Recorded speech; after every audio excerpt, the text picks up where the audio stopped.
Kia ora, good morning. So, in regards to Spellbound.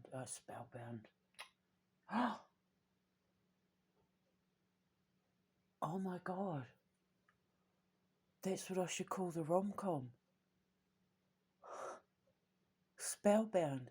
See, that's what I'm saying.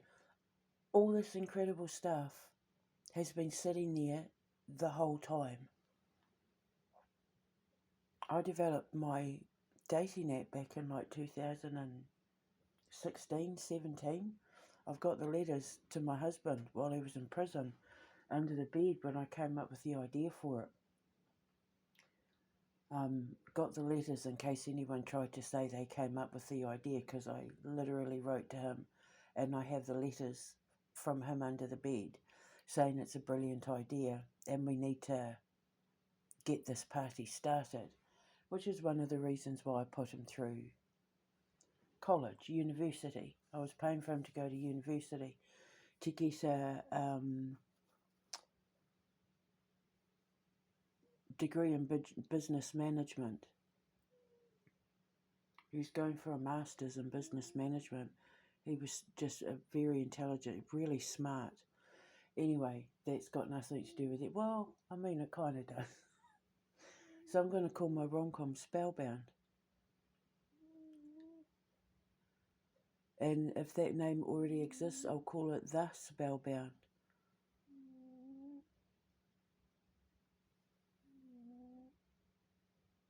Or Becoming Spellbound. But I'm going to call it Spellbound. The Spellbound.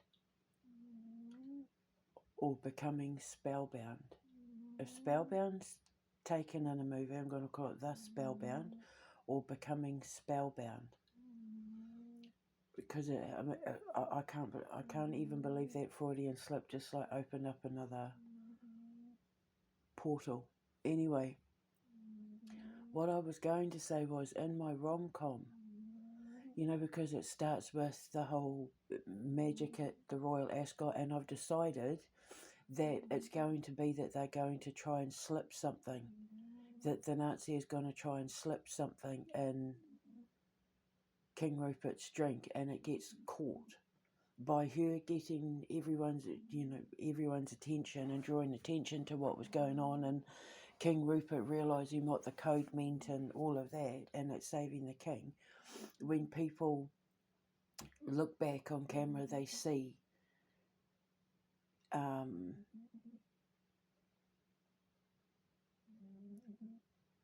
the Nazi try and slip. Well, he's a sorcerer. He's a sorcerer, because I kind of want to hark on James Herbert with Sepulchre and the spear. So yeah, he's a Nazi, but he's a sorcerer. And yeah, he's going to slip something into the drink, and it's going to get caught on camera, and he gets arrested, and the whole court case thing happens behind the scenes while she's carrying on with her life like nothing's happened.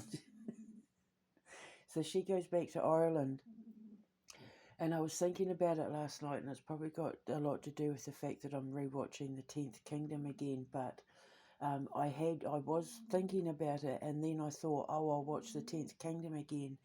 Saw that this was in The 10th Kingdom, and thought, oh, I wonder if this is where I got the original idea from, because The 10th Kingdom is definitely inspired by movies like The 10th Kingdom and movies like Krull, and Lord of the Rings, and it definitely inspired when I wrote Andre's Dragon, which is now Lucian's Dragon. So yeah, she's going to be able to step through portals, pockets of time, like she's going to be able to step through the veils of time and just like end up like in the UK, because what's going to happen is, in the movie, her friend owns racehorses. Everybody knows she can talk to the animals, so they go to her and they say, can you tell me what are they sick, are they this, are they that? Or she'll come and she'll say, like, I just want to let you know your cow, farmer McGinty or whatever, I'm just letting you know that your cow, Bertha told me to tell you she's ready to give birth any moment, like that sort of thing. So you might need to pop down to the field. And he's like, righto. So then, fold his newspaper up and get on his tractor and head back to the farm. And then sure enough, when she's heading home, the cow's giving birth in the field, like that sort of thing.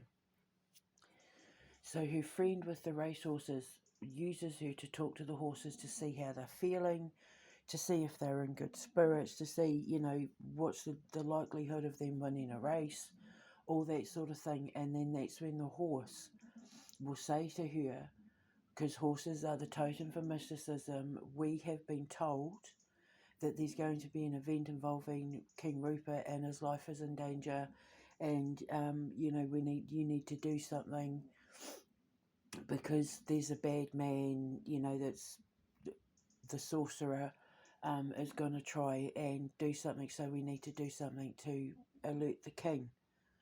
And so, she's like, okay, just leave it to me. Just, when you see me, wave my hands, tell all the horses that they're to stop what they're doing. But of course, it's just going to so happen that at the start, as the race kicks off and the horses start running with that distraction, with the king looking through his binoculars and all that sort of thing, that's when the sorcerer tries to slip the poison into the drink. And then that's when she'll do the thing with her hands, the horses freeze, the Queen's image gets resurrected onto the screen. She says, Rupert, asp. Hang on. And then he knows to push his drink away, to not drink his drink. He gets up and, storms off with his family and that. There's a whole furor, and then, of course, like, word gets out that asp is a code word, because you know how people talk. Asp is a code word for don't drink the drink. So they're like, people are like, why couldn't he drink the drink? And then they start looking through the footage and they're like, oh my God, look, someone tried to slip something in his drink. You'll just see like a hand come out of nowhere and pour something into his drink that doesn't look like it's the sorcerer, but it is the sorcerer. It's just that he's got people around him working with him and King Rupert who are in on trying to take King Rupert down. So then there'll be like in the background you'll just see in the news every time they have a TV going, like the newspapers, the headlines in that the sorcerer and his accomplices were arrested or under investigation for the attempted murder of King Rupert, and treason this and treason that, and people are in an absolute outrage, and she's completely oblivious to it because she's used to it. Like she's used to, like it, like it's no big deal that she's done that. So then, of course, she goes back to her life, and then he comes along and exposes her for being the one that saved the king and conjured the queen, and how did she do it, and blah blah blah. And then, of course, when he sends off his report, in the meantime, he gets to know her and falls in love with her. So the people all turn up on her doorstep wanting her to do things, and she's freaking out. She realizes, she finds out it was him that exposed her. They have the big fight. He accuses her of being a succubus, because then by that point, he speaks to his editor on the phone, and his boss says, oh, just as a joke, or because he's like, there's something about her, and I think I'm in love with her, and blah, blah, blah. And he's like, oh, maybe she's a succubus, or be careful, she might be a succubus. And then he looks it up and he's like, oh my God, and then he sees stuff that she's written about it, and he's like, that's that she's a succubus. So then, of course, when he goes to her and, she's like, what did you do, blah, blah, blah. And he's like, she's like, I thought you were the one, and all, and he's like, I thought you were the one too. but you're a succubus and that. And then, of course, she's like, how dare you? And they have that. And she's like, I am the granddaughter of blah, blah, blah, the great-granddaughter of blah, blah, blah. The descendant of the king and queen of the fairylands. And I still haven't come up with a name for them and blah, blah, blah. And then she's like, get out. And moves her hand and he gets pushed back and he goes to drive off and the storm comes in over the people and they know it was him because they know that when she's in one of those moods, the clouds roll over. And then the rains, and they'll see him driving out of the village in there, and they'll all stop and look at him and give him the filthies like, you did this. You hurt her, like you hurt our girl, and now we're going to have rain for 40 days and 40 nights, and blah, blah, blah, this is all you. Sort of thing. And then, of course, he gets the call, and then he goes home and finds the key and yada blah. But the whole reason I am mentioning Spellbound is because one of the things that she's going to do, she's going to have her Royal Oak Tree Inn pub and hotel, right? So she's going to run that, she's going to have stuff, but she's also going to have her little shop. And her little shop is going to have her potions and stuff in it, and by appointment only. She's going to be known as like the love charm. When it comes to love, she has a gift of matching people perfectly to each other, even though she can't find love herself. And so, yeah, by appointment only, people are going to come from far and wide to have a session with her where she tells them what they need to do in order to find true love. Hence Spellbound, because that's the name of my dating app. And I can use aspects of the dating app in the movie. You know, the biorhythmics and all of that. There's things that she can do in the movie that are actually in the dating app for real. They'll even talk about how good her pies are. God, you know, her Mama Bear pies, blah, blah, blah. They'll talk about her pies will be, like, they'll always be a sellout. People will love her pies, but they'll be Mama Bear's pies, you know, like from our bakery. I'll get to promote all my stuff. Her little shop will be called the Alchemist Cavern, and it'll sell, like, you know, all her little bags and oils and elixirs and food products and that, like her medicinal things. And she'll even sell like her medicinal beer in her pub, and it'll all be based on real stuff. I'll be like my own walking advertisement. But in the movie, people will come from far and wide to have a session with her where she sits down and shows them how to find true love. And like, as soon as they do what she does, they end up finding their perfect match and falling in love. And she, you know, she'll get like emails and postcards and that turning up from all over the world saying, you know, you were right, like with photos, this is him or this is her.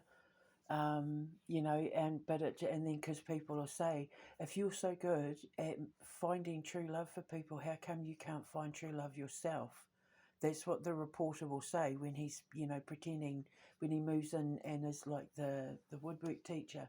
He'll say like, how come you're so good at matching people, but you can't find true love? And then that's when she'll tell him about Abigail's curse. I changed your name from Sarah to Abigail Kelly, and she'll say, you know, like 300 years ago, however many years ago, there was a couple in the village called Abigail and I don't know what his name will be. I haven't thought of it. Maybe like Peter, or it could even be John. It was a very common name back then. John and Abigail, because he is a descendant. So, and yeah, I mean, it could be that it's a name that's passed down through his family. It could be John. Abigail and John, yeah, and he betrayed her and told everyone she was a witch, but she wasn't a witch. She was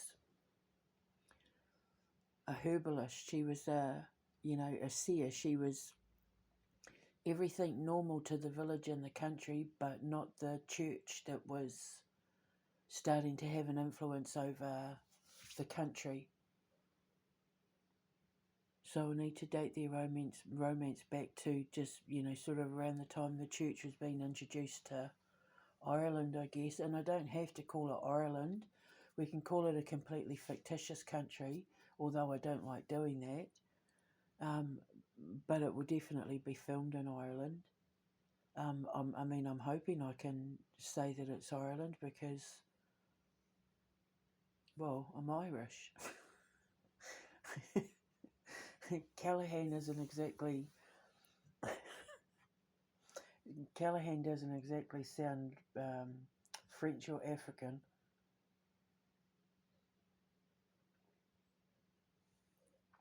So, yeah. So now I've just got to come up with the fairy's tale. Who the fairies are and why her ancestors are the guardians to the fairy kingdom. And then I think that's pretty much it. I think I've stapled and glued and duct taped everything together enough now that I can write it out as like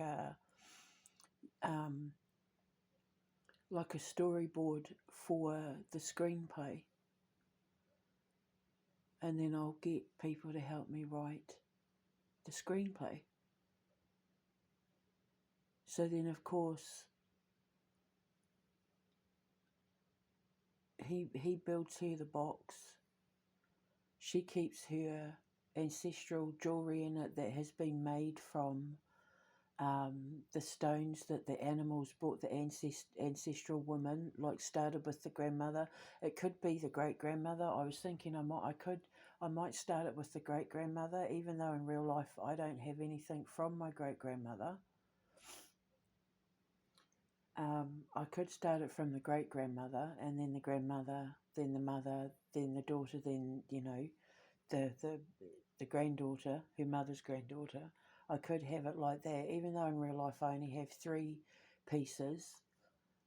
It's just because with unorthodox, he's the 4th son, and I don't want to do too many of like the 4th this sort, because people will think there's things in it, because when people know what I am and what I can do, they're going to think that a lot of the stuff that I put in there is going to be real. And if they're the 4th son, it means they're going to be able to do this. Or if they're the 4th daughter, or, so I need to, because there are people out there that feed on numbers and signs and synchronicities to the point where it's almost psychologically unhealthy. So I have to be very careful what I produce, because when people know who I am and what it is that I can do, and they already do know, like I know that everybody knows, it's just because I'm so heavily shadow banned, they don't want me to know that I know how many people are onto what I am and what I do, but I know. So I have to be careful what I put out there, because people try to copy me. People think they are me, or that they're one of me, but they're not. They're them and I'm me, and there'll only ever be one of me that can do what I do. Exactly. There might be some things you can do that I can do. There might be some things that you understand that I understand. You might understand something that I understand differently, but you try to tweak it to how I've done it, because, then it means you get to have favour with God, or get to do this, or have this ability, and blah, blah, blah, and it's never going to work. It's the theft of one's conscience, and there's laws against that sort of thing. You can't steal someone's life or mannerisms or gifts or connection to the conscious universe for yourself, and think that if you do it the way they do it, you're going to have the exact same outcome. It doesn't work like that. We are, when it comes to alchemy and sorcery and all that, we are as individual as our DNA and our fingerprints, which is why we don't have spell books. We don't write our alchemy and stuff down, because if it gets copied, it's going to go wrong for the people that copy. And the more a spell is used by other people, other than the person who created the spell, developed the alchemy or the formula, the more people who use it outside of the creator, the less powerful it becomes. I say it's like using chalk. The more people who use the spell, it's like using chalk. Eventually, you're going to run out. Eventually, there'll be no chalk left to write with, right? So, we don't write things down because you're not supposed to share these sort of things. They are supposed to be used for you personally as an individual, so that you can develop and beautify and solidify your relationship with the planet and nature and Grandmother Earth, Papatūānuku, and the universe and the ancestors and your gods, or between you and an individual who comes to you specifically for something that you then create for them in return, and it's only for them, which is why these people that have these stores where they'll sell, like, the where you can just, anyone can just walk in and buy it. We refer to them as wizards. They're not even witches, they're wizards. And a wizard is the lowest in the supernatural food chain, because a wizard doesn't care who they do it for as long as they're making money. So to us, like, if I'm the highest in the food chain, because I have the ability to create life, I have the supernatural power to give birth to all new worlds, all new universes, all new ways of thinking, all new products, all new everything. That's the eighth element. Then a wizard is basically on the doorstep between the second and first element, which is earth and underworld. They're just below the surface of underworld, but just enough above in the earth element that they still get away with doing stuff like your Freemasons and all of that. We consider them the lowest in the food chain. They're underworld. They're the first element. Your devil worshippers and all that, they're underworld. They're the first element. Well, a wizard is between 1 and 2, the first and second elements, and they don't care where they get their gold from. They don't care where they get their silver from. They don't care who buys their stuff as long as they're making money. Whereas, like, when you get to things like the warlocks and the sorcerers and the alchemists and all that, they are way more draconian when it comes to sticking to the letter of the law, because they understand the law of equals and the law of balance, the theory of relativity and all that. They understand it, and they know how dangerous it is to mess with that sort of thing. They would never ever do anything for money that went against the laws of the karmic universe. So yeah, they are more your high class. The word sorcerer and warlock gets a bad name, but a warlock is basically a male witch. And the word witch, before, newbies panic, just means intelligence or wise or smarter than. That's all it means. And it's an old English word. And then you have what I am, which is Wick, WICCE. And we are the indigenous version. We are the ones where our ancestors rose from the earth. We are a part of the earth. We are a part of the cosmos. We are a part of the fabric of the cosmic universe. Because we were there at its birth, our genetics remember the birth of our country, of our planet, of our solar system, of our universe. Our DNA remembers it. We have that connection to the elements and minerals and all of that. We never forgot it. And so we harness powers that are on a supernatural level where for us, we don't have to go into labs or go by altars or anything like that to light anything or put anything together. For us, it's just our way of life. And the word wick means from the ancestors, or like wisdom of the ancestors, wisdom passed down by the ancestors. So if a witch is that they're smart, that they're the high IQ version of the old wives' tale, and the things that their grandmothers and great grandmothers taught them to do this, that, and the other thing. That's a witch, but they would have originally come from everything they learned would have originally come from work from indigenous people. When the settlers came to our lands, when we left Africa and spread out to create the world, we took things with us that we knew, and then they eventually, based on the kind of territories they migrated to and working with the different kinds of plants there that they didn't have in Africa, they turned that into their own thing. But the original understanding of it and respect for it all came from those who first left Africa. They took that knowledge with them.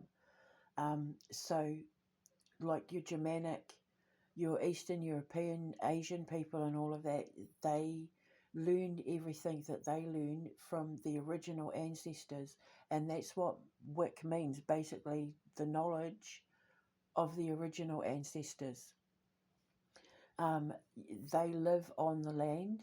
We are the guardians to the land, because the land to us isn't where we live, it is our grandmother. It is what gave us all life. And, in indigenous cultures and that, we look after the elderly, like, our elders and that are important to us. And Papatūānuku is the ultimate elder, the ultimate ancestor, next to the ones that, travel through between the stars and all of that. Papatūānuku was like our oldest ancestor on earth. So we look after her. So we would never ever do anything that upset the balance of the planet or the universe, because it would be like kicking your grandmother.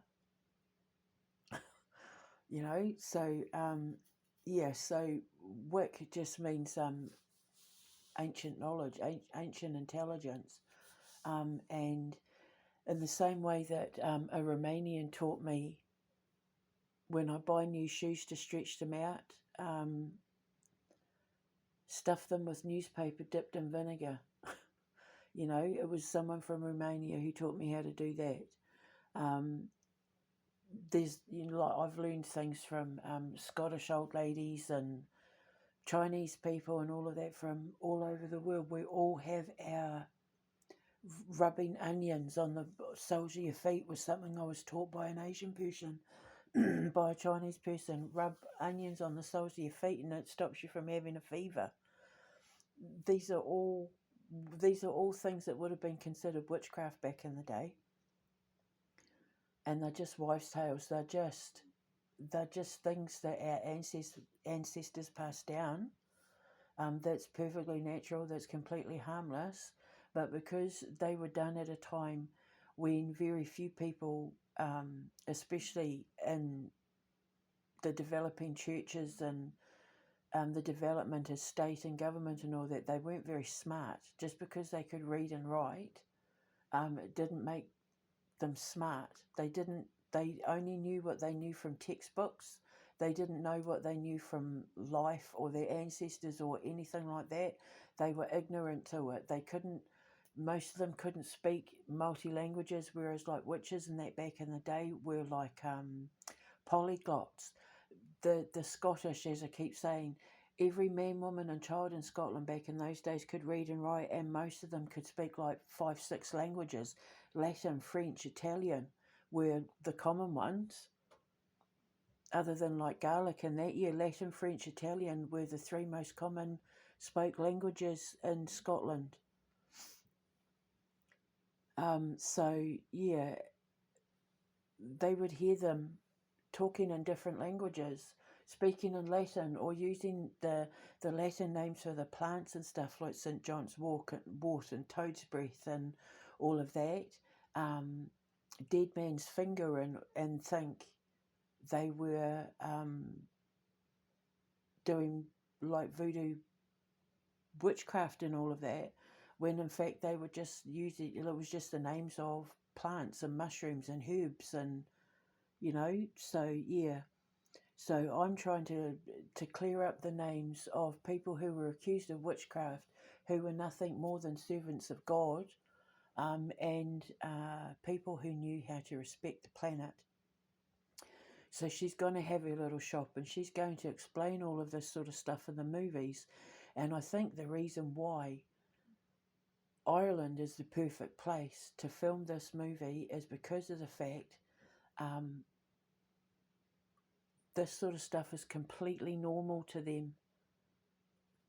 They don't batter an eyelid when it comes to, like if I said, oh, I was talking to the fairy in the trees, they'd be having a conversation. They'd probably even know the name of the fairy in the trees. Oh, I saw the tree deity, or the blah blah blah in the field. They'll be like, oh my God, really? Yeah, I saw him when I was 3, and blah blah blah. That's what they're like. So I think that I want to film. I said to my sister, when we go to Ireland, it'll be Southern Ireland, because Callahan. When we go there to film it, and I want to find my Irish actors, and I said she can come with me, and we'll do a tour of the homeland, and see if we can find out some stuff about our granddad, our great granddad, William Harry Callahan, I think, and his wife was Mary Walsh, and they immigrated to New Zealand and then had my granddad. So yeah, we don't know a lot about them. I misunderstood our past. But yeah, anyway, so I said to my sister, when we go and film this, I said, you're going to come with me, and we'll find out where great granddad, like where our family came from. So I can't wait. So anyway, so now it's called Spellbound, and if the name is taken, then I'll call it The Spellbound, or Becoming Spellbound. It's going to be one of those 3. You'll know by when I do my research what I start naming it publicly. So yeah, so that's how it's going to be. Yay, Spellbound!